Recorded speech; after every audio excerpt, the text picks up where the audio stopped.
Il fatturato 2014 ha toccato i 263 milioni di euro, registrando un incremento del 4% rispetto al 2013. Questi dati positivi, tanto rari specie in tempi di crisi, arrivano da una delle realtà produttive più dinamiche del Veneto, Pasta Zara.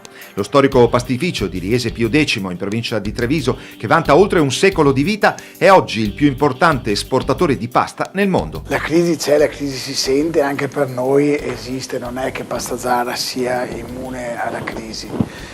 Noi abbiamo un prodotto alimentare e questo logicamente può aiutare rispetto ad altri prodotti.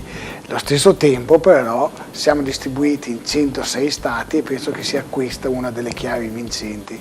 Perché? Perché logicamente non tutto il mondo è in crisi, ci sono fasce del mondo, Medio Oriente, Estremo Oriente, India, dove c'è ancora una crescita, meno di anni addietro ma c'è ancora una crescita. E quello che abbiamo fatto noi, abbiamo cavalcato questi mercati per la vendita dei nostri prodotti. Ed è proprio puntando sull'export, che da solo genera il 92% del fatturato, che l'azienda trevigiana ha potuto conoscere una crescita costante.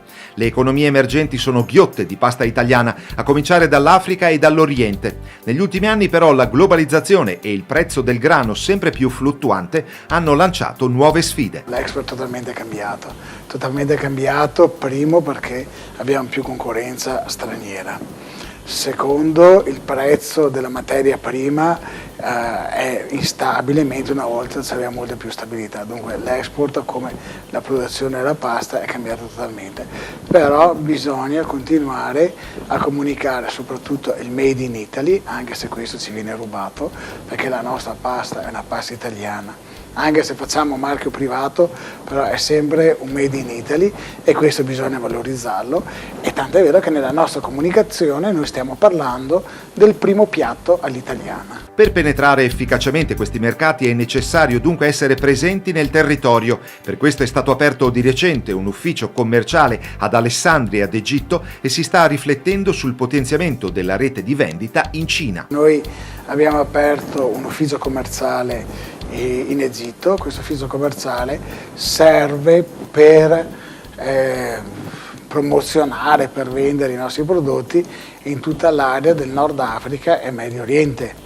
Medio Oriente, dove anche se ci sono dei fermenti oggi come oggi, però è sempre un buon mercato in crescita di consumo di pasta. La pasta che arriva nelle tavole di mezzo mondo è frutto di una filiera tecnologica tutta italiana. Inoltre, grazie ad un recente accordo con agricoltori locali, il grano Furio Camillo, usato per diverse produzioni, è seminato nelle Marche e lavorato in un mulino di proprietà ad Ancona. Grano, utilizziamo sia grano nazionale che grano di importazione, perché come si diceva l'Italia, specialmente quest'anno, non sarà autosufficiente, ha bisogno di importare, però la mulitura viene fatta in Italia, la pastificazione viene fatta in Italia, cioè un processo tecnologico tutto italiano, con una parte di grano nazionale consistente. Di pari passo con il volume delle esportazioni continuano a svilupparsi anche gli stabilimenti. Non solo quello di Riese, che ha appena finito il restyling delle linee di produzione e del magazzino. In arrivo ci sono novità anche per Rovato nel Bresciano e per Muggia in provincia di Trieste, dove si sta aumentando sia la capacità produttiva che lo spazio di stoccaggio del prodotto finito. E proprio lo stabilimento Friulan Giuliano potrebbe presto rivestire un nuovo ruolo, quello di sede legale. Obiettivo dichiarato: fare in modo che parte dei tributi versati dall'azienda rimanga a nord-est. Però è sempre Italia, non è che adesso il Friuli sia fuori dai confini. Diciamo che, perché questo? Noi abbiamo come partecipazione la Regione, c'è sempre stata vicina, c'è stato chiesto se portavamo la sede in Friuli, adesso stiamo facendo delle valutazioni, anche valutazioni di costi. Per il Veneto, come ho già dichiarato, non cambia nulla, perché quando paghi la tassazione va direttamente a Roma, mentre in Friuli, essendo regione autonoma, rimane almeno qualcosa nel territorio. Dunque forse è meglio così rimane nel territorio, sempre nel nord-est.